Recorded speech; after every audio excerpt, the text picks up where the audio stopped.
Supercrack Estrella presenta El misterio de las Stavkirker Iglesias Negra en Noruega. Las misteriosas iglesias negras de Noruega. De la mitología al cristianismo, la Edad Media llegó de la mano con el auge del cristianismo y, con él, las construcciones de los templos sagrados. En la misma época en la que se estaban erigiendo iglesias como la de Santa María en Madrid y catedrales como la de Santiago de Compostela en Galicia, en Noruega comenzaron a aparecer unos edificios de color negro sin parangón.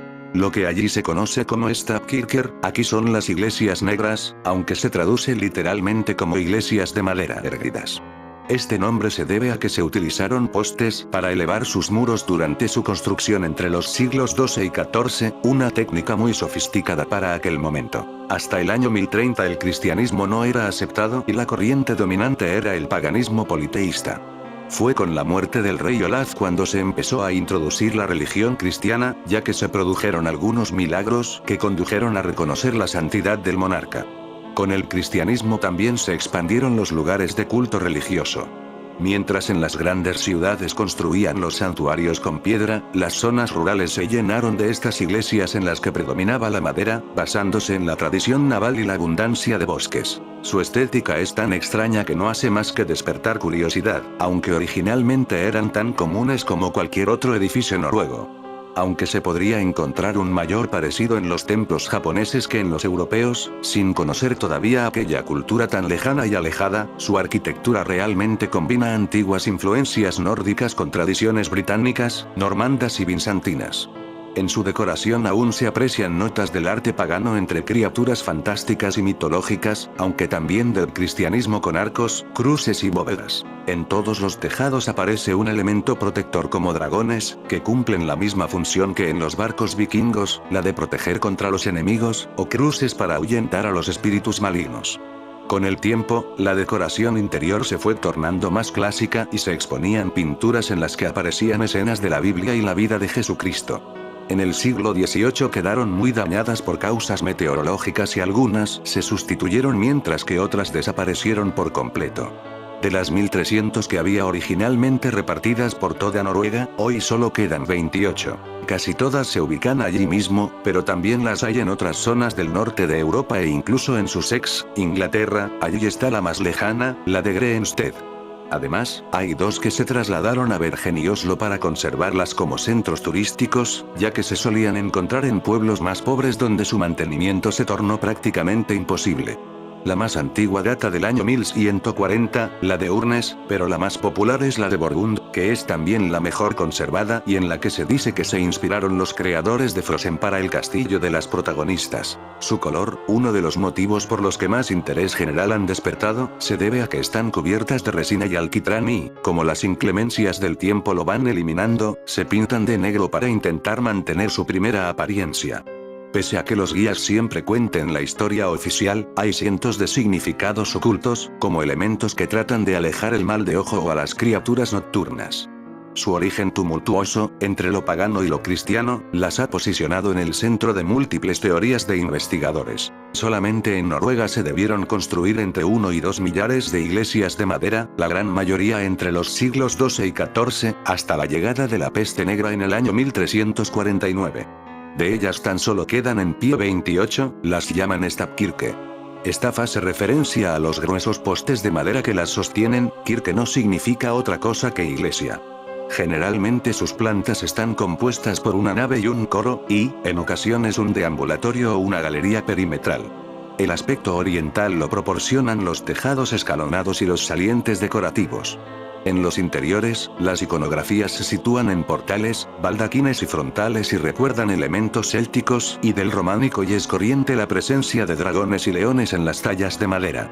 Entre los años 1650 y 1850, en solo 2 siglos, el número de templos que quedaba en pie pasó de 270 a 60. La limitada capacidad de aforo y la introducción de la reforma facilitaron la demolición de muchas de ellas. Otras han escapado del olvido absoluto gracias a litografías, dibujos y a las fotografías que ya se tomaron a partir del siglo XIX.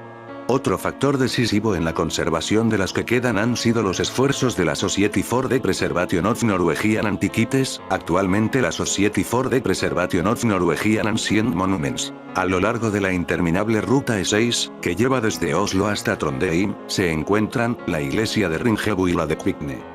Antes de llegar a Ringebu, una población de casi 4.500 habitantes en la provincia de Oppland, allí donde las aguas del Gudbrandsdalslagen se dividen a ambos lados de la isla de Oldstadoya, se encuentra junto a las lápidas de piedra del cementerio, la Stavkirke, construida aproximadamente en 1220. La planta tiene forma de cruz griega. En 1631, tras la reforma luterana, fue ampliada por el constructor Werner Olsen y se le añadió el campanario, rojizo, que arranca del centro del crucero. El transepto da a un vestíbulo que lleva a la entrada. El portal, decorado con figuras de dragones, pertenece a la iglesia original y posee unos destacables retablos. Los dos pisos de inclinados tejados rodean la torre central coronada por una aguda espira de color rojo que contrasta con el color marrón claro de la madera, que predomina, pero que conjuga, con los ventanales de la primera planta. En los muros todavía se pueden apreciar un par de inscripciones rúnicas y dibujos de animales. En unas excavaciones recientes, en la década de 1980, se descubrieron los restos de un templo anterior, de mediados del siglo XI, con trazas de postes clavados en la tierra, a diferencia de las estructuras características de las Stavkirke, que se cimientan sobre piedra, para evitar la putrefacción prematura de los pilares de madera. Durante aquellas excavaciones se descubrió un tesoro de monedas medievales bajo el suelo del templo, 892 piezas de los tiempos del rey Haakon Håkonsson, algunas de procedencia alemana y sueca. La Stavkirke sigue siendo hoy en día la iglesia principal de la población de Ringebu. Abandonando la E6, atajando por las montañas de Osterdalen y Trondelag en la provincia de Hedmark, la iglesia de la dispersa aldea de Kvikne se alza entre el río Orkla y la carretera. Destaca la estilizada y larga espira rodeada por la estructura, en este caso sencilla, del templo. Entre Trondheim y Alesund, casi tocando a las frías aguas del Rodvenfjord, conectado al Midtfjorden antes de llegar al mar, está la pequeña iglesia de Rodven. Fue remodelada en el siglo XVII, cuando se derribaron el antiguo coro y el corredor exterior, añadiéndole un vestíbulo que da a poniente. Del cuerpo central sobresale el campanario, rematado con una aguja hexagonal. Los muros están apuntalados.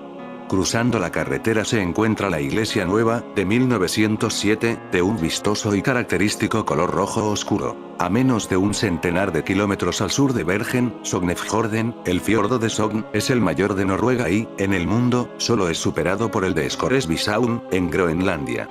Se adentra poco más de 200 kilómetros hacia el interior del país, llega hasta la población de Skjolden, en el fondo del Lustrafjord, la puerta de entrada del Parque Natural de Jotunheimen, el reino de los gigantes en la mitología nórdica.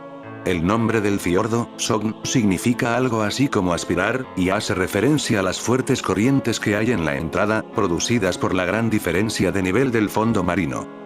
Allí, en la boca se encuentra un centenar de metros bajo el nivel del mar, hacia el interior, el fiordo alcanza profundidades que superan el millar de metros.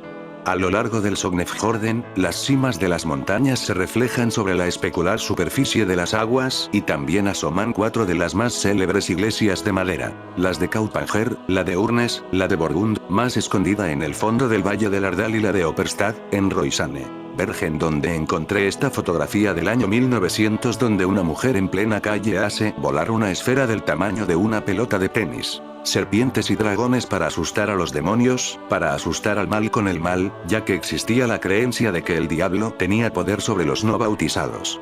Sobre la columna de la izquierda un grotesco león que representa al león de Judá simboliza la victoria de Cristo sobre el mal, mientras, en la columna de la derecha, dos osos se pelean entre ellos.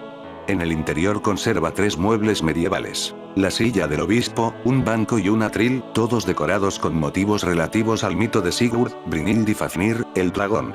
Al levantar la vista, la oscuridad aún permite apreciar los 23 rostros sonrientes que se asoman al coro y a la nave. En el mismo Oslo, en el recinto del Museo del Pueblo Noruego, en la isla de Bygdøy, se encuentra la Stavkirke de Gol, que fue trasladada desde esa pequeña población de la provincia de Buskerud, a 192 kilómetros de la capital.